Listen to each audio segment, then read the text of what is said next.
président sali discours mon mutazo la ele koni zo préoccupé ele go préoccupé nga yasa kama kama justice wana pe alobaki bina bien parce que ce qui justice ces alliés c'est-à-dire toujours crédibiliser mboka na biso c'est-à-dire to réduire ba détournement to réduire non sona et ça peut crédible parce que tu dis que vivre procès à 100 jours et avec la télévision en direct ba congolais so balandiango c'est très positif tout monde to continuer la lancer wana pour maintenir sa fonction à banga et parce que ce que na sali boy voilà ba conséquence ce que na sali boy voilà ba conséquence parce que zaki en tête il y a ba inculpé zaki directeur de cabinet il y a président Munto zaki ancien ministre Munto zaki président de l'Assemblée nationale donc ça n'importe qui était yende la kaki wana andia paton so balandaki donc et là il faut continuer là on verra que même que ce qui possibilité zali na wana ba juriste ba kota là il faut même neti tellement les grandes naissances il y a matete wana parce que wana to erigeango il y a tribunal anticorruption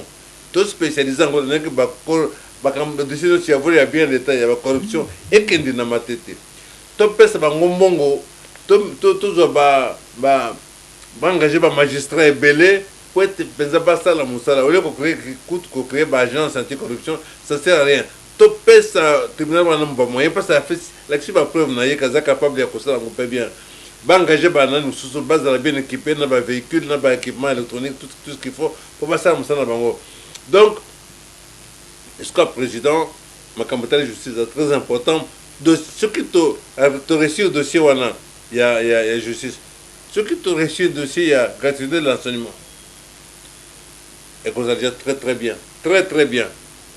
et moyen correction en pays allé correction gratuité enseignement zaka pour ça là que toi croître le budget de l'État tout que c'est un bon peu plus d'argent dans le caisse de l'État qu'on permette que tous les engagements en enseignement en charge parce que gratuité l'enseignement l'excité enseignement est gratuit mais simplement que au lieu que babo tu va foutre l'État ndé à zo foutre donc tout qu'on réussir en gros est possible justice tout qu'on réussir en gros est possible donc ce que tu as vu parler on a simbi c'est déjà très positif. Mon mboka Corneille Mulumba o etali 60 ans ya indépendance ya mboka na biso to lobi pe moi mingi na o etali ba défaut ba problème to rencontrer qui qu'est-ce qu'il faut faire pour que après 60 ans que rien ne soit plus comme avant. Je crois madame que les conditions sont réunies pour nouveau départ récent. En tout cas, le Bawa, tout sali passation pacifique et civilisée de pouvoir. Bitumbe quotidien, tout cela bien. Tout sali ba élection, tu finances Bissomoko, pour la souveraineté de Bissomoko. Tout ça, dans le code minier, il faut permettre que tu profites davantage de la ressource minière de Bissomoko. Tout ça, la majorité à 70% du Parlement. Donc, tu as besoin d'un gouvernement où il est soutenu par le Parlement, où il y a des décisions essentielles. Ce qui est président a s'appuyer pour la partie de la relance, partie de la proposition concrète pour la mesure singulière tout soit pour tout mettre la situation pour alors avant mandat ici là déjà entre les lots le 30 juin prochain tu composer un acte essentiel et comme ça que décollage est là on dit que le bas et c'est pour l'engagement déjà soubassement et ça rampe de lancement c'est que tout a décision et de permettre que tout décolle et c'est encore possible. Non, Mboka Corneille, en tout cas, cardinal Fridolin Ambongo, ou cardinal il y a Kinshasa, à lobby jusqu'aujourd'hui, 60 ans après, le pays n'a pas réussi à être démocratique. Tout mais quand on a idée na lutte, il y a Etienne Tshisekedi de Union pour la démocratie. Tout le monde appelé la déclaration, il y a évêque Fridolin et il y a cardinal Fridolin Ambongo. Tout le monde se contredire. On a eu to réussir à instaurer démocratie to et le konino ezangi bisu cardinal Mbongo atika kosala la bamindele musala atika kosala la bamindele musala to ça ba congolais to kipe mboka na biso to kipe Congo na biso to zobunda ata mwana moke obotami ka kotambola mpe kokima na yo yango tosali kotambola kokwea kotambola kokwea mpo na ngai na 60 ans ndenge nauti koloba awa toya lelo na basoubassement mpo todécoller à condition totika bamindele bakota na kati ya biso to bakodivise biso lisusu makambo monseigneur azosala eza kopermettre bamindele bayeli banda tosala baélection badiscours nyonso ya monseigneur kardinal mbongo eza kaka ya kabila na félix bayokana te coalition wana eza boye te Joseph Kabila asala 18 ans de pouvoir Félix aza na expérience wana te mais Félix awuti parti moko oyo abundi mingi soki parti wana oyo abundi mingi ezali soki Kabila aza ndenge aza na ndako na ye awa aza mosika te c'est-à-dire que eza force eza expérience ndenge bamindele soki baye bakokuta yo olingi nini ya yo awa eza nini soki bakongolais na Congo na mboka na biso tokoma epai na yo te oye koluka nini alors bamosien kardinal bongo ndie bato moko ozopermettre bamindele bakota soki olandi badiscours na ye oyo asalaki na France na interview na France le journal La Croix et ailleurs okosentir kaka bazoka par tous les moyens koaffaiblir bamindele bazobunda po ete Félix azala ye moko parce que soki eza ye moko aza na makasi te ekozala facile bazwa ye ntango eza na parti politique nauti koloba makambo ya président Tshisekedi Etienne nauti koloba ke makasi na ye popularité ezalaki nango yango empêché ke yakoma pouvoir te parce que bango balingaka bato ya boye te alors tant que Félix aza wana Joseph Kabila aza wana UDPS ezalaki la majorité na parlement jeu ya bamindele eza moke or ta besoin kozala bongo mpo tota badécision oyo ekoorienté politique na biso oyo tosala bapopulation na biso mosala po epare que bango batikala toujours kodirige biso à travers bamarionnette makambo bamarionnette il faut esila po esila il faut que en interne tozala mpe bana ba 5e colonne te makambo kardinal azosala wana eza makambo ya 5e colonne oyo bato bazofungola porte mpo bango na bakota mwana mboka Corneille Mulumba yo oza moto akala oyebi bongo mingi masolo ya mboka na biso bandako banda Zaïre Congo kino lelo mwana mboka au regard ya oyo nyonso yo oti koloba na tobenga ngo lokwa mwa ingérence ya baoccidentaux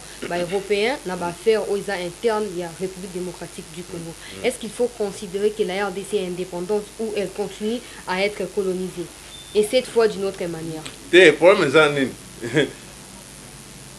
tokozala indépendante soki moko tozosala makambo monseigneur kardinal azosala wana ocomprendre kozala indépendant eza nini kozwa yo na ngai toza bacongolais tozosolola na yo tosala nini mpo na mboka na biso toluka bamoyen bacompromis mpo tosala na mboka na biso mosala soki mundele mopaya azoya ye azotala ndenge nini akodivise bino ntango boza divise ye nde moto azoya kozwa ozomona. Donc ça veut dire que on est makambo tikoleka na Afrique du Sud na Genève. Avant Genève basé dans l'Afrique du Sud, avant Afrique du Sud basé na Genève, la Belgique et tout ça. Ndenge nini bato baza na ambition ya kodiriger mboka neti Congo. Vous ne pas bamindele ba organiser bino pour bâtir beaucoup de pouvoir. C'est comme président de la République. Na exemple moko. Ezaka 2018 na kanisi tango bamindele bayaki bato baminier bayaki po promulguer code minier te 2018 oyo 2018 eza bagéant minier moto bayaka bagéant bato osé firme neti Glencore en 2017 chiffre d'affaires 177 milliards de dollars. Pendant ce temps budget na biso ya Congo ezalaki soki 5 milliards de dollars. Ce que n'est pas Glencore pose en bongo, il y a conseil en campagne. Glencore a compris ce mongo gratuitement. Après ce mongo, il y a aussi campagne. Bah il y a le président de la République. On coupe mes lignes parce que mon tati wana. Donc ma rencontre nous sommes à l'extérieur wana. Et nous permettre que bamindele bakota na kata gestion boka na biso. Donc indépendance c'est encore possible, mais à condition que à condition que tous dans la très solide, tout construit bouclier, tous ça solidaire en tant que Congolais. Tout est que il faut soutenir les bateaux, il faut diviser biso.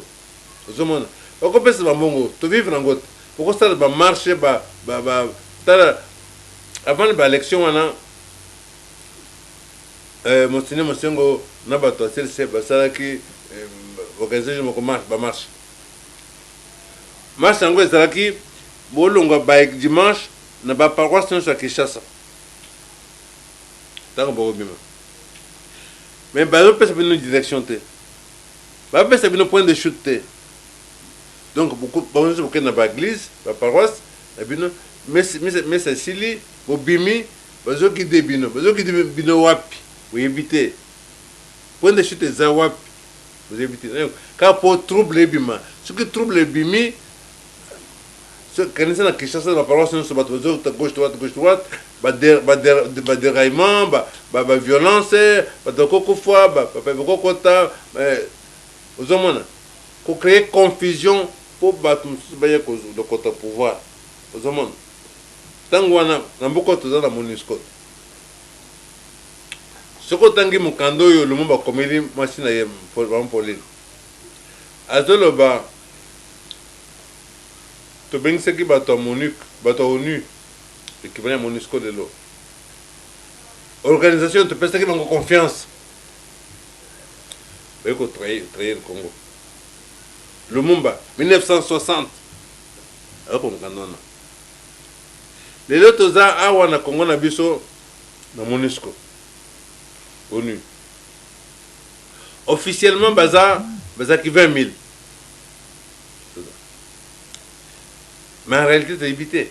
Pourquoi ça 20 000, pourquoi ça 30 000, pourquoi ça 50 000, pourquoi ça 5 000, tu as évité. Puis, Bambo, quand va payer voisin, baza va combien? Armement, na Bango, tu as évité. Déjà, tu as bien que logistique et MONUSCO, c'est dans Congo, c'est dans Entebbe, dans Okanda. Donc, ça veut dire qu'à tout moment, pourquoi awa armée à 100 000 soldats, bien armés, bien équipés, on va neutraliser Bino. Donc on a vu que tous les indépendants tant que dans MONUSCO awa. Tous les indépendants tant que nous se réunir, nous avons dit pour tout désigner n'ani akodije mboka na biso. Mais les lots n'engont tout qu'on va voir, soubassement ezali nango et qu'on permettre que tous les paysans indépendants. Non, non, quand même, avant de chuter, donc quand on a un sujet, on a chuté, on a est-ce qu'il faut continuer le cas de Mourouzo étalé, on a baqué pour un candidat président, on a beaucoup de c'est que Baminde, bazo pour la biso, bon, mon condiambo, quand on a une abokondi, il comment on boka. Il faut quatre à relation, na extérieur, tout à réglementer le fonctionnement de la relation. C'est ça qu'on quatre relations, tout quatre relations de Moka Papa. Pour une décision, d'aller à Bisso. Quand on est allé au Congo, bis la biso. Vous comprenez le problème dans ton. Pour mes amis, parce que tout est capable de décider biso mon comprendre dans le biso. Président Joseph Kabila, Azamoté m'a bêté pendant le Congo. Président Félix Azamoté m'a bêté pendant le Congo. Mais Bazaka Batout. Mais les autres comme les autres m'ont belé. Congolais nous sommes en droit et qu'on peut se prendre finalement. Tout ça dans ma caméra, n'est-ce pas mon moni. Tout dans ma structure n'est mon goto tia. Tout décidé, le gouvernement congolais a décidé, tout ça dans l'île. Le gouvernement peut décider, peut s'ingrer le ministre à base de l'armée politiquement, idéologiquement. Ça veut dire que bateau besoin dans le gouvernement, parce que quand c'est un bateau besoin d'un diplôme belé, diplôme ça bien, il faut qu'on ait une idéologie. Ce qui, au Tchèque, on a un diplôme, à Oya, à Ostaman, on a corrompre. Ce que Dieu montre dans le diplôme, d'accord, mais ça peine idéologie. Tant que vous avez un bongo contre le père d'Iran, bongo na yo, zonganango, pas n'amboka nangai, wana ko salate. Comment la différence? Donc ça veut dire que les problèmes qu'on carte, le problème est que le gouvernement, bateau, basé na passion ya Congo. Il faut que vous avez un parti politique, vous avez une passion ya Congo. Avant qu'on négocie, ce que tous on négocie na bango. Autant bantere na bango, tout na ouais bantere ya biso. Inter abino zanini, ya biso zanini. Tout négocier, n'est pas ça que tout va compromis. kokata ba relation te faut qu'on négocie comme si on va négocier, il y a pas tout libre, parce que libre indépendant, on va négocier chacun ses intérêts. Mwana mboka Corneille Mulumba to chuté na Italie affaire ya justice yo monde ozolobela wa justice état des droits justice état des droits oza slogan to boni avant répondre na mutuna aux population lo bibo soki ezalaki UNC baningai déjà bakanga ministre ya justice batia ye na prison mais parce que aza mutu ya koya FCC PPRD moyen bakanga ye eza te ndenge bainterpelaki wana Bon, maman c'est important mais encore banga que ça détail point parce que tous en la coalition FCC cash bureau politique ya FCC ya cash za wapi bureau politique FCC za wapi parce que ce que vous dans la coalition il y a les bosso nenga na tukala ba coalition il faut la coalition o ezana na programme la coalition o boningi bo sala et puis chaque mois par exemple bon ça là-bas évaluation bureau politique FCC le bureau politique ya cash ba kotani pour faire le point l'évaluation le travail qu'est-ce que nous allons faire est-ce qu'il y a des problèmes on les résout comment mais ce qui bureau politique FCC zate bureau ya cash zate ce que vous écoutez na tête ce que vous avez un programme té ba bêtise wana tozo mona ils ont perdre biso temps ils ont prendre ils ont faire biso prendre des risques inutile tinate ce qui est coalition alors programme ezala bureau politique FCC ezala bureau ya cash to bien bureau politique ou bien comité de coordination peu importe hein, mais oyo bazo chaque mois bazo kutana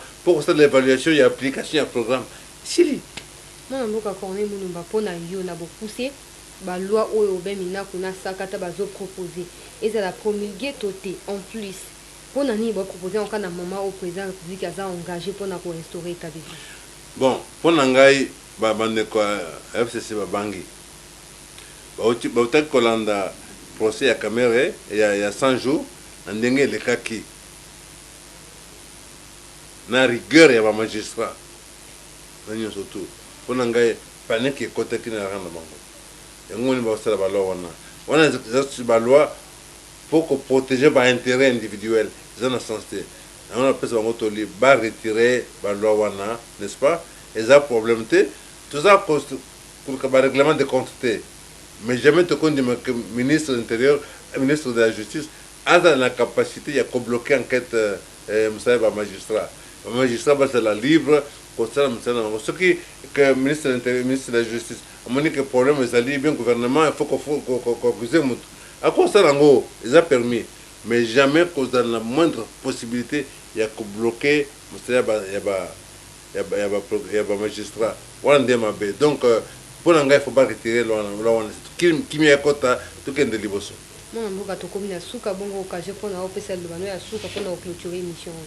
en tout cas il y a les bossons ngana sepeli mingi zamba les bossons ça la émission ngana yona sepeli mingi Congo zabiso Congo za n'importe quel pays té dans un mboka moko qui a beaucoup de possibilités de potentialités c'est le cas toyokana tout est moins discipline na katabiso tout ce serait beaucoup tout est Congo les Coréens union il y a intérêt individuel tout la coalition tout renforcer coalition on a un programme na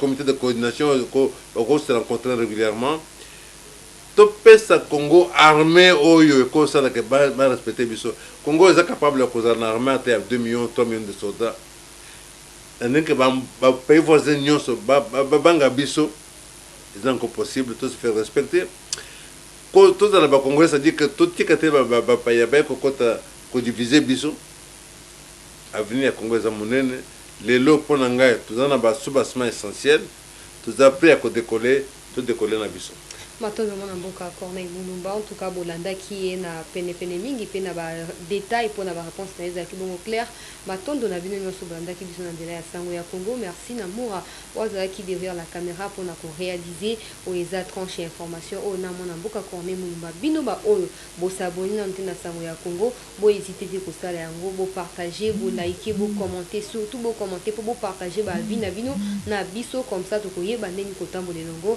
merci pour l'attention botiaki mpona kolanda émission oyo tokutani bongo na mbala ya nsima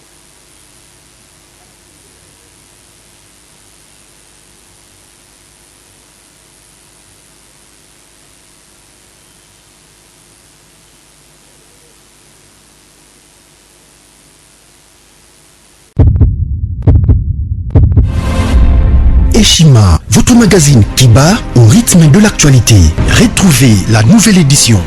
Exclusivité, l'an 1 des Baseyan Nanga. Métamorphose et décollage de la province du Haut-Ouélé. À la manœuvre, Christophe Nanga. Avec abnégation et patriotisme, les gouverneurs Baseyan est déterminé à lancer la province du Haut-Ouélé sur la voie du développement intégré. Interview, prise en charge des malades, la maîtrise de la propagation du coronavirus. Docteur Eteni répond à toutes les questions. Économie, la baisse des prix, les combats permanents d'Acacia, Bandoubola. Dossier Eshima, mécanisme national des suivis historiques et réalisations. Focus, Sele Yalagouli propose des nouveaux paradigmes de développement indispensables à la relance de l'économie. Nation, championne du social, Agnès Mouad Nawej et la CNSS offrent $1 million dans la lutte contre la pandémie Covid-19. Moussa Mondo sensibilise et prend en charge des personnes vulnérables. Parité, Olive Lembe Kabila, modèle de générosité et d'entrepreneuriat féminin. Afrique, un déconfinement aux multiples facettes. Retrouvez l'intégralité du magazine Eshima dans les kiosques. Eshima Magazine, un nouveau standard d'information.